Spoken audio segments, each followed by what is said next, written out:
ہر S H O جو ہے وہ اے کیٹیگری کا آفیسر لگے گا، کوئی بی اور سی کیٹیگری کا افسر نہیں لگے گا۔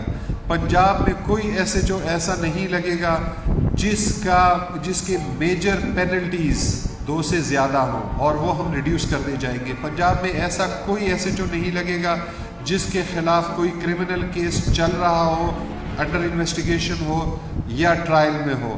پنجاب میں ایسا کوئی ایس ایچ او نہیں رہے گا جو کسی بھی قسم کے ڈرگز میں انوالوڈ ہو پرسنلی، کوئی ایس ایچ او ایسا نہیں رہے گا۔ اور پنجاب میں ایک بھی ایسا ایس ایچ او نہیں لگے گا جو کہ اس ضلع کا باشندہ ہو، اس ضلع کا رہنے والا ہو۔ ہم ہر ایس ایچ او اس کو لگائیں گے جو اپنے ضلع سے باہر نوکری کر رہا ہے۔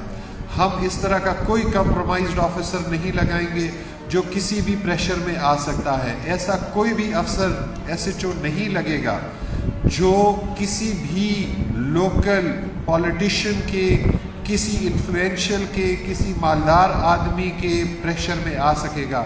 ایسا کوئی نہیں لگے گا جس کی فیملی وہاں پہ ہو، ایسا کوئی نہیں لگے گا جس کی برادری وہاں پہ ہو، ایسا کوئی نہیں لگے گا جو فریلی ایکشن نہ لے سکے کیونکہ اس کی فیملی کی زندگی کمپرومائز ہونے کا ایشو ہو۔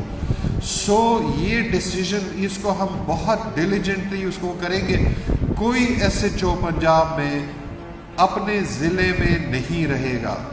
یہ بہت تمام کو لاؤڈ اینڈ کلیئر ہونا چاہیے۔ تمام ڈی پی اوز یہاں پہ بیٹھے ہوئے ہیں، تمام پنجاب میں کلیئر ہونے چاہیے۔ جتنے ہیں ہم نے ہٹا دیے ہیں، فیوچر میں کوئی ان کے لیے چانس نہیں ہے۔ جس نے ایس ایچ او لگنا ہے، جو سمجھتا ہے کوئی اس قابل ہے، اس کو کیٹیگری اے کا ہونا چاہیے، اس کے میجر پینلٹیز نہیں ہونے چاہیے، اس کے خلاف کوئی کیس نہیں ہونا چاہیے، اس کا کردار صاف ہونا چاہیے اور وہ اپنے ہوم ڈسٹرکٹ میں نہ ہو، تب کہیں جا کے وہ ایس ایچ او لگے گا۔ کیونکہ اس پورے سسٹم کا لنچ پن، اصل آدمی، اصل خاتون وہ ہے جو ایس ایچ او لگے ہوئے ہیں۔